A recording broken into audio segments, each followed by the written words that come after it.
रात का समय था। रिमझिम बारिश हो रही थी। उस दिन हवा में सन्नाटा पसरा था। आसमान पर बादल घुमड़ रहे थे, जैसे कोई अनहोनी होने की चेतावनी दे रहे हों। मनोज, एक 28 साल का नौजवान, शहर की भागदौड़ से तंग आकर आज वापस अपने गांव की ओर लौट रहा था। गांव शाम होने के पहले ही पहुंचना था, क्योंकि गांव में बहरूपिया नराक्षस का आतंक है। लेकिन बस भी उसकी जिंदगी की तरह खटारा था, जो हर कुछ किलोमीटर पर रुक रुक कर चल रहा था। खिड़की से बाहर झांकते हुए मनोज ने देखा कि सड़क के किनारे जंगल घना होता जा रहा था। शाम होते जा रहे थे और बस अभी भी गांव से करीब 20 किलोमीटर की दूरी पर थी। क्या बदकिस्मती है, ये बस तो सुबह तक भी नहीं पहुंचेगी। मनोज 5 साल बाद अपने गांव वापस जा रहा था। वह गांव के हालिया खबर से बिल्कुल अनजान था। शाम हो गया। बस में सन्नाटा था। कुछ यात्री सो रहे थे, कुछ आपस में जान पहचान बढ़ा रहे थे। तभी बस एक झटके से रुकी। दरवाज़ा खुला और एक बूढ़ा बाबा बस पर चढ़ा। उसका चेहरा झुर्रियों से भरा था। आंखें गहरी और डरावनी थी। उसके गले में रुद्राक्ष की माला थी और हाथ में एक झोला जिसमें ढेर सारे रुद्राक्ष थे। रुद्राक्ष ले लो भक्तों, ये तुम्हारी रक्षा करेगा।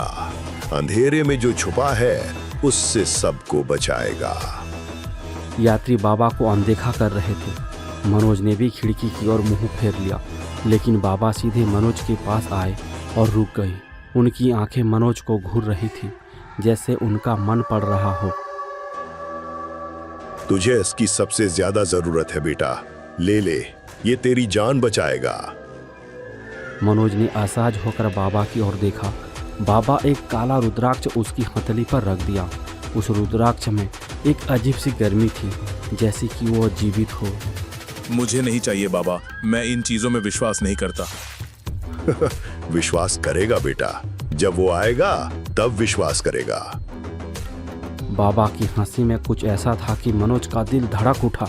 उसने रुद्राक्ष को जेब में डाल लिया। बाबा बिना कुछ कहे बस से उतर गया और फिर बस चल पड़ी। रात के 10 बजे बस गांव के स्टेशन पर रुकी। स्टेशन सुनसान था।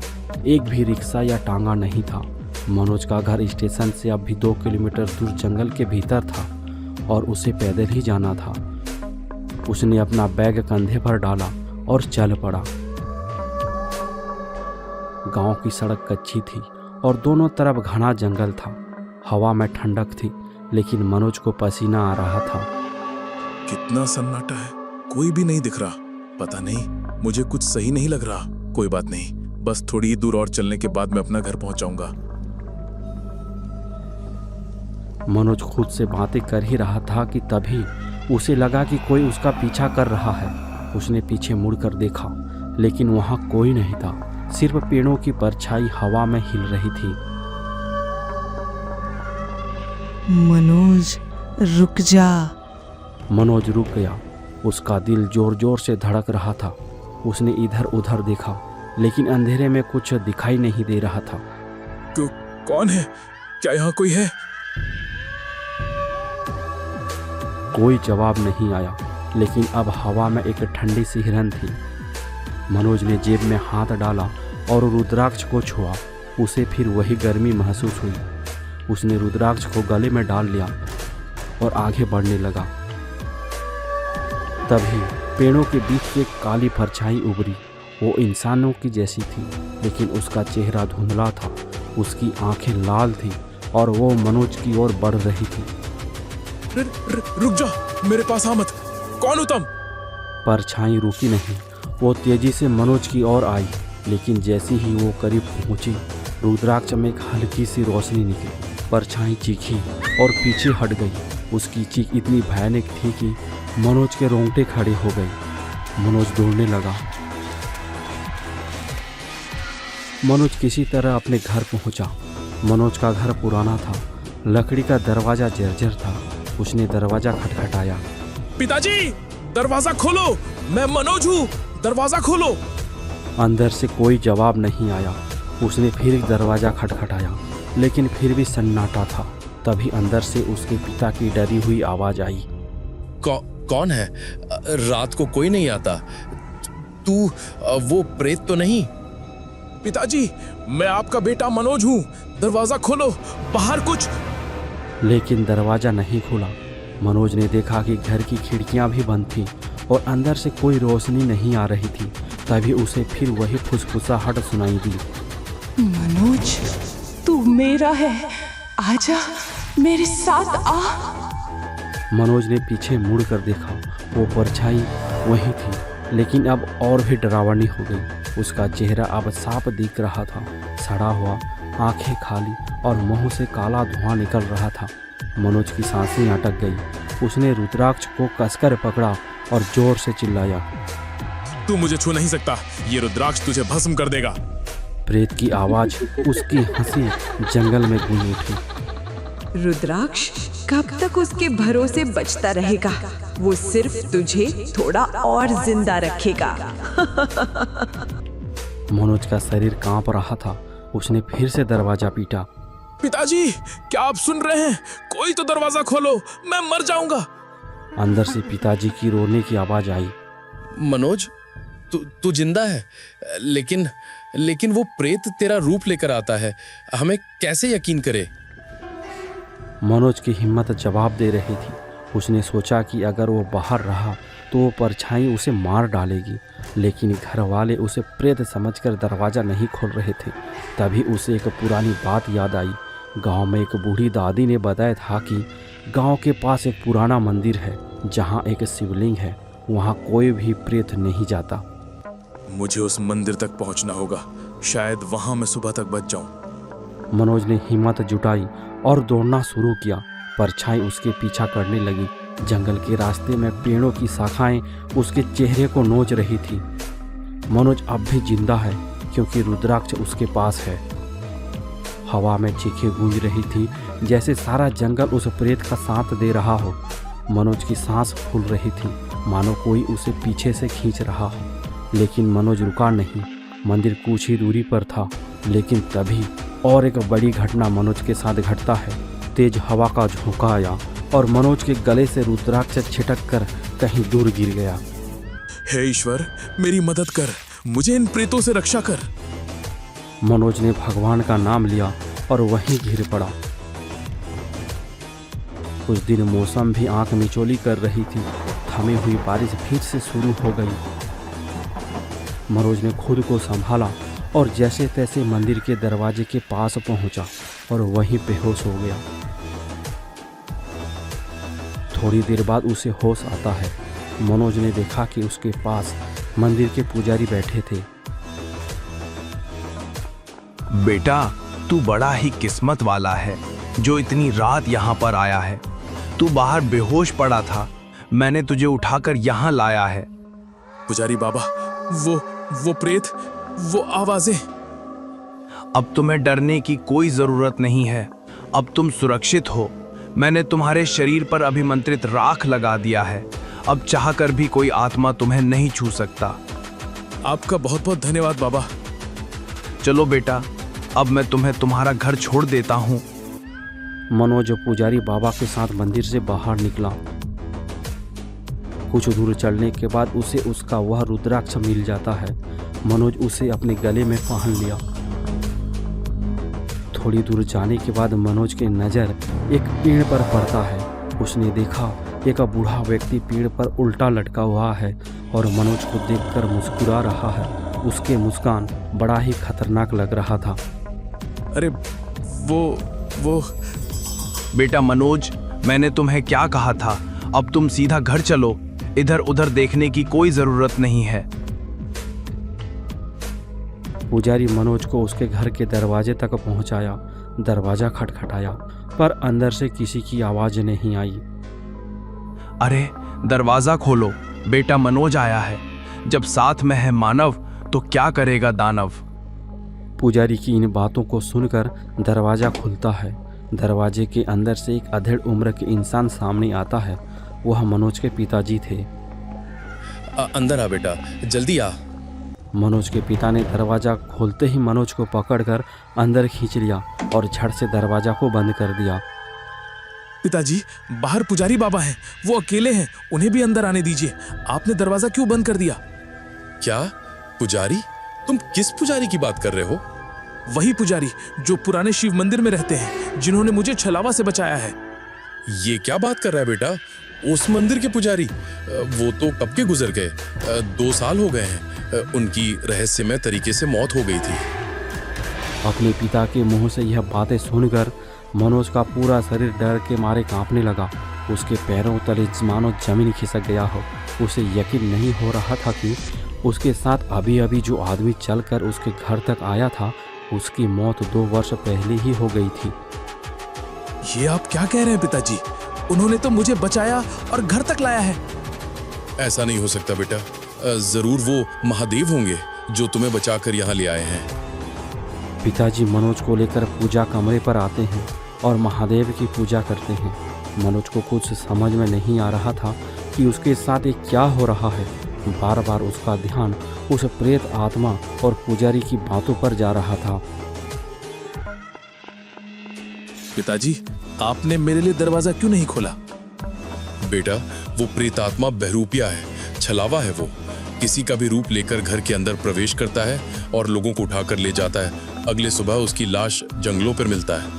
मैंने सोचा वो छलावा फिर से आ गया है तुम्हारे रूप लेकर, इसीलिए मैंने दरवाजा नहीं खोला था। मुझे नहीं पता था कि तुम इस तरह शहर से अचानक रात को गांव आओगे।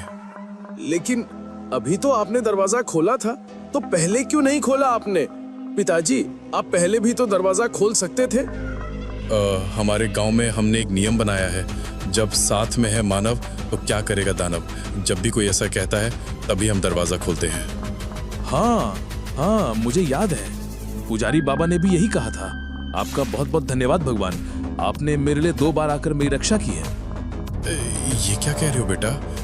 2 बार?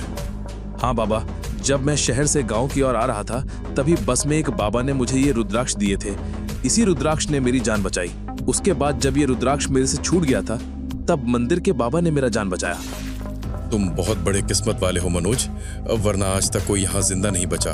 जो भी रात को घर से बाहर निकाला उसकी लाश ही देखा गया है। पिताजी, क्या आप मुझे बता सकते हैं ये छलावा कौन है और ये हमारे गांव के लोगों को परेशान क्यों कर रहा है?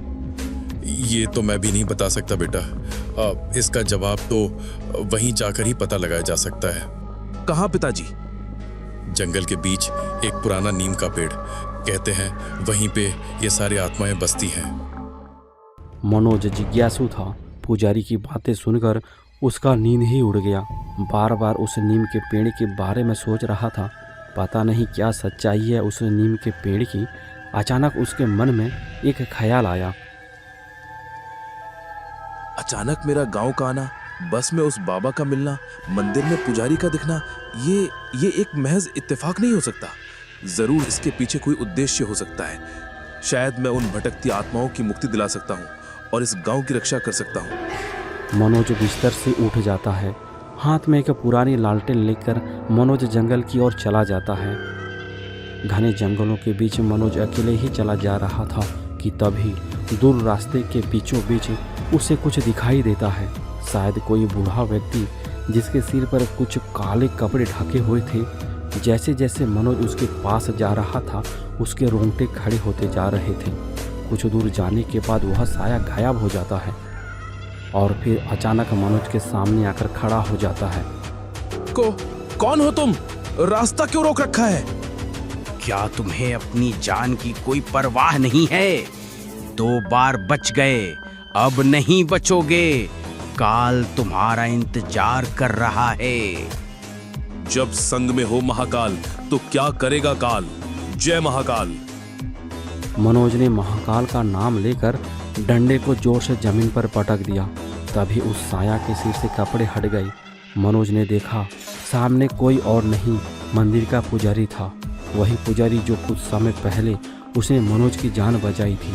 लेकिन अब उस पुजारी का चेहरा बिल्कुल अलग था। उसका आंखें सफ़ेद हो गया था, होंठों से खून निकल रहे थे। पुजारी बाबा, आप? मनोज, तू जहां जा रहा है, क्या तुझे लगता है कि तुम उनका मुकाबला कर सकते हो? बाबा, इस गांव को छोड़कर जब मैं शहर गया था, तब तो ऐसा कुछ भी नहीं था, पर अब ये सब कैसे और क्यों हो रहा है? क्या आप मुझे अतीत के बारे में कुछ बता सकते हैं? बदला, ये बदला ले रहा है मनोज, गांव वाले से बदला ले रहा है। आज से करीब 5 वर्ष पहले की बात है, जब तुम इस गांव को छोड़कर शहर चले गए थे। इस गांव के जमींदार नाम था कालिया। क्रूर, लालची और दुष्ट था। उसने गांव के कई लोगों की जमीनें हड़प ली थीं, लेकिन उसकी सबसे बड़ी गलती थी मंदिर की जमीन पर नजर डालना। कालिया ने उस जमीन को हड़पने के लिए मंदिर तोड़ने की कोशिश की।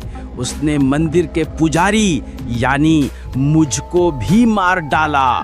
तभी गांव वाले ने मिलकर उस जमींदार को मार डाला।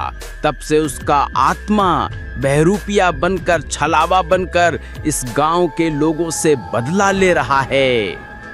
बाबा, इस गांव के लोगों को उस आत्मा से कैसे बचा सकते हैं? जमींदार के आत्मा को मुक्ति देकर। वो कैसे होगा बाबा? कालिया की आत्मा को शांति नहीं मिली है। उसे रोकने का सिर्फ एक तरीका है। क्या तरीका बाबा जी? मनोज, तुम्हें उसकी हड्डियां ढूंढनी होंगी। वो हड्डियां कहाँ मिलेगी? वो तो मुझे भी नहीं पता, उसे तुम्हें ही ढूंढना होगा। याद आया, सूखी नीम के पेड़। जरूर वहीं आसपास में जमींदार को मारकर फेंक दिए होंगे। मुझे उन हड्डियों को ढूंढकर मुक्ति देना होगा। कुछ आत्माएं मरने के बाद भी जिंदा रहती है। वे नहीं चाहती कि कोई उनके पास आए, लेकिन आज की रात मनोज ने वह गलती कर दी जिसकी कोई सजा नहीं, सिर्फ मौत है। रात के करीब 3 बज रहे थे जब सारा गांव नींद में डूबा था। मनोज अकेला एक लालटेन लेकर उस नीम के पेड़ की ओर चला जहां आज तक कोई नहीं गया था। कुछ देर बाद मनोज उस नीम के पेड़ के पास पहुंच जाता है। जिसे डर समझा, शायद अब वही मेरा मकसद बन गया है। तू यहाँ क्यों आया है? अब तू यहाँ से जिंदा नहीं बचेगा। मैं तुम्हें मुक्ति देने आया हूँ। लेकिन आत्मा शांति नहीं चाहती थी, वो बदला चाहती थी। आत्मा की विकराल छाया उड़ती है। आत्मा मनोज की ओर बढ़ी। यह सब देख मनोज का खून सूख गया। उसके हाथ कांपने लगे। लालटेन भी टिमटिमा रही थी।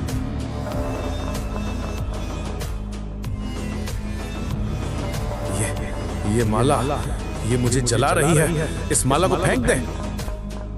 आत्मा गुस्सा होकर जोर से चिल्लाने लगती है। आत्मा की आवाज़ से पूरा जंगल गूंजने लगा। मनोज घबराकर जमीन पर गिर जाता है। तभी उसका रुद्राक्ष की माला गले से छिटक कर दूर गिर जाता है। तभी आत्मा अचानक मनोज के पास आ जाता है और मनोज को उठाकर दूर फेंक देता है। मनोज वहीं पर गिर जाता है जहां कालिया जमींदार को फेंक दिया गया था। वहीं पर उसके कंकाल पड़े थे। मनोज झट से खड़ा हो जाता है। अरे, वो तो मेरी तरफ ही आ रहा है। लगता है आज तो मेरा मौत निश्चित है। मेरा माला भी कहाँ चला गया? हे भगवान, अब मैं क्या करूं? मनोज हड़बड़ाने लगा। मनोज के पास केवल अब लालटेन ही बचा था। मनोज रुद्राक्ष की माला को इधर उधर खोजने लगा कि तभी उसका नज़र कुछ हड्डियों पर पड़ा। मनोज समझ गया कि वह हड्डी किसी प्रेत आत्मा की है। लालटेन पास में ही पड़ी थी। लालटेन अब भी जल रही थी। मनोज ने लालटेन को उन हड्डियों के ऊपर फेंक दिया। हड्डियों पर आग लग गया। इस तरह कालिया जमींदार की आत्मा को शांति मिल जाता है। उसके साथ ही अन्य आत्माओं को भी मुक्ति मिल जाता है। मनोज बहुत थक गया था और वहीं बेहोश हो गया। वहीं दूसरी ओर मनोज के पिता को पता चला कि मनोज घर पर नहीं है।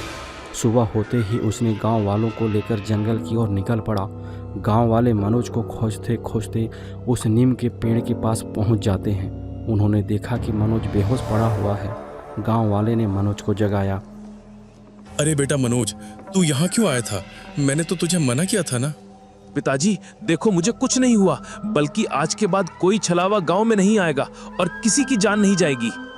क्या ये सच है? क्या तुम सच बोल रहे हो बेटा? तभी पीछे जंगल की ओर से एक आवाज़ आता है। पेड़ के पीछे पुजारी बाबा की आत्मा खड़ा है। हाँ मनोज ने वो करके दिखाया जो आज से पहले किसी ने नहीं किया। मनोज ने जमींदार की आत्मा को मुक्ति कर दिया है। अब तुम सब लोग आराम से गांव में रह सकते हो। इतना कहकर बाबा की आत्मा विलीन हो जाता है। गांव वाले मनोज को धन्यवाद देते हैं।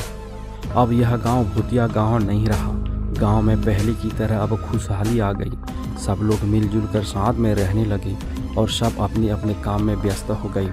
तो दोस्तों, कैसे लगा हमारा आज का यह वीडियो कमेंट बॉक्स पर ज़रूर से बताइएगा। साथ ही अगर आपके पास भी ऐसा कोई स्टोरी या कहानी है तो आप हमें अपने कहानी ईमेल कर सकते हैं। और साथ ही अगर आप चाहते हैं कि अगले वीडियो पर आपका नाम भी आए तो अपना नाम भी नीचे कमेंट बॉक्स पर बता सकते हैं। चैनल को सब्सक्राइब कर दीजिए, वीडियो को लाइक कर दीजिए। ऐसे ही हॉरर स्टोरी लगातार आप लोगों तक आगे भी पहुंचता रहेगा।